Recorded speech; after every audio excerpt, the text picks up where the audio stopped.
స్వామి కార్యంతో పాటు స్వకార్యం కూడా చేసుకోవాలన్నారు పెద్దలు. ఏపీ బీజేపీలో కొద్దిమంది నేతలకు మాత్రం ఈ సూత్రంపై చక్కటి అవగాహన ఉంది. ఆ కొద్దిమంది కూడా మనసులో తెలుగుదేశం పార్టీపై వల్లమాలిన ప్రేమ ఉన్నవారే కావడం విశేషం. ఈ నేతలు తామున్నది బీజేపీలోనే అయినా వారు పాడే పాటలన్నీ చంద్రబాబు అజెండాకి అనుగుణంగానే ఉంటాయంటున్నారు రాజకీయ పండితులు. బీజేపీలోని ఇటువంటి నేతలంతా కూడా వచ్చే ఎన్నికల్లో తమకు సురక్షితమైన నియోజకవర్గాల కోసం అన్వేషణలు మొదలుపెట్టారు. ముందుగా తమకు నచ్చిన సీట్లపై కర్చీఫ్లు వేసుకొని ఆ తర్వాత పొత్తుల కోసం పార్టీ నాయకత్వంపై ఒత్తిడి పెంచాలని భావిస్తున్నట్లు తెలుస్తోంది. ఈ క్రమంలో ఒక్కో నియోజకవర్గంపై ఇద్దరేసి నేతలు కూడా కన్నేస్తున్నారు. AP BJP chief Daggubati Purandeswari వచ్చే ఎన్నికల్లో ఎలాగైనా సరే గెలిచి ఎంపీ అయి లోక్సభలో అడుగు పెట్టాలనుకుంటున్నారు. ఆమె చివరిసారిగా 2009 ఎన్నికల్లో గెలిచారు. ఆ తర్వాత 2014 ఎన్నికల్లో బీజేపీ అభ్యర్థిగా రాజంపేట లోక్సభ స్థానం నుంచి పోటీ చేశారు. టీడీపీ, బీజేపీ, జనసేన పొత్తు ఉన్నప్పటికీ రాజంపేటలో ఆమె ఓటమి చెందారు. 5 ఏళ్ల తర్వాత 2019 ఎన్నికల్లో మరోసారి లోక్సభ ఎన్నికల బరిలో అదృష్టం పరీక్షించుకోవాలనుకున్నారు.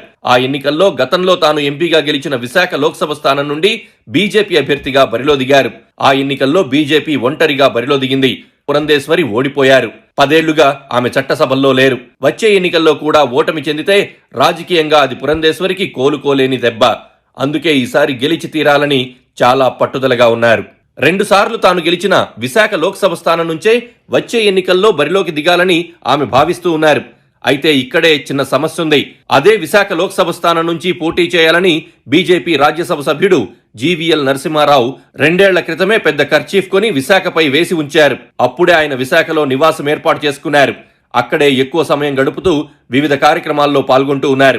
ఆ విధంగా విశాఖ వాసులకు చేరువయ్యేందుకు ఆయన ప్రయత్నిస్తూనే ఉన్నారు. పురంధేశ్వరి ఏపీ బీజేపీ చీఫ్ కాకముందు నుంచే జీవీఎల్ విశాఖలో హల్చల్ చేస్తూ ఉన్నారు. ఇప్పుడు ఆ సీటు గురించి పురంధేశ్వరి, జీవీఎల్ గట్టిగా పోటీ పడితే ఎవరికి టికెట్ ఇవ్వాలో తేల్చుకోవడం పార్టీ నాయకత్వానికి కూడా సమస్య అంటున్నారు రాజకీయ పండితులు. ఇద్దరిలో ఎవరికి టికెట్ ఇచ్చినా కూడా బీజేపీ ఒంటరిగా పోటీ చేస్తే వీళ్లు గెలిచే పరిస్థితి లేదు. విశాఖ తర్వాత విజయవాడ లోక్సభ స్థానానికి కూడా పోటీ ఉంది.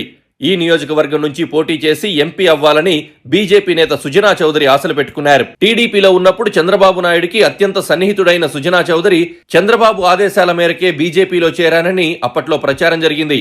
ఇప్పుడు కూడా టీడీపీ, జనసేనలతో బీజేపీకి పొత్తు ఉంటేనే తనకు పోటీలో నిలబడగల సత్తా వస్తుందని సుజనా చౌదరి భావిస్తున్నారు. అందుకే చంద్రబాబు నాయుడు తరపున వకాల్తా పుచ్చుకొని టీడీపీతో పొత్తు కోసం బీజేపీ నాయకత్వంపై ఒత్తిడి తెచ్చే బాధ్యతను భుజాలకెత్తుకున్నారు సుజనా చౌదరి. ఇక్కడ ఆయనకు సొంత పార్టీ నుండే పోటీ ఉంది. విశాఖ లోక్సభ స్థానం ఆశిస్తోన్న పురంధేశ్వరి ఒకవేళ ఆ సీటు తనకు దక్కకపోతే విజయవాడ నుంచి పోటీ చేయాలని అనుకుంటున్నారట. తాను ఎక్కడి నుండి పోటీ చేసినా టీడీపీ, జనసేన మద్దతు బీజేపీకి ఉండాలని ఆమె భావిస్తున్నట్లు చెప్తున్నారు. విశాఖ, విజయవాడ లోక్సభ స్థానాలు రెండూ కూడా దక్కకపోతే హీనపక్షం నరసరావుపేట నుంచి పోటీ చేయాలని పురంధేశ్వరి ప్లాన్ గా పెట్టుకున్నారని అంటున్నారు.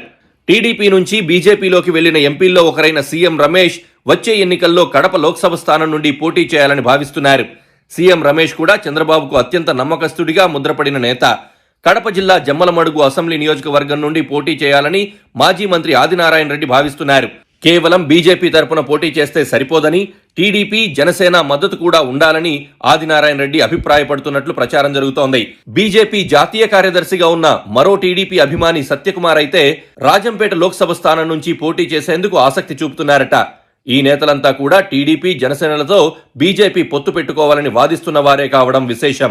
ఏపీలో బీజేపీ ఒంటరిగానే బరిలోకి దిగాలని జాతీయ నాయకత్వం భావిస్తున్నట్లుగా వార్తలు రావడంతో టీడీపీతో పొత్తు ఉండాలనుకుంటున్న ఈ నేతలంతా ఒక్కసారిగా షాక్ తిన్నట్లు పార్టీలోని వీరి వైరి వర్గాలు ప్రచారం చేస్తున్నాయి.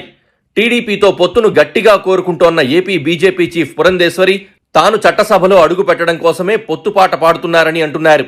దీనికోసమే ఆమె చంద్రబాబు నాయుడికి దగ్గర కావడానికి ప్రయత్నిస్తున్నారని ప్రచారం జరుగుతోంది. స్కిల్ స్కామ్ లో చంద్రబాబు అరెస్ట్ అయినప్పుడు టీడీపీ నేతల కన్నా ముందుగా ఏపీ బీజేపీ చీఫ్ అయిన పురంధేశ్వరి స్పందించారు. అప్పట్లో నారా లోకేష్ కు బీజేపీ అగ్రనేతల అపాయింట్మెంట్ దొరక్కపోతే పురంధేశ్వరే చొరవ తీసుకుని లోకేష్ ను అమిత్ షా దగ్గరకు తీసుకెళ్లారు.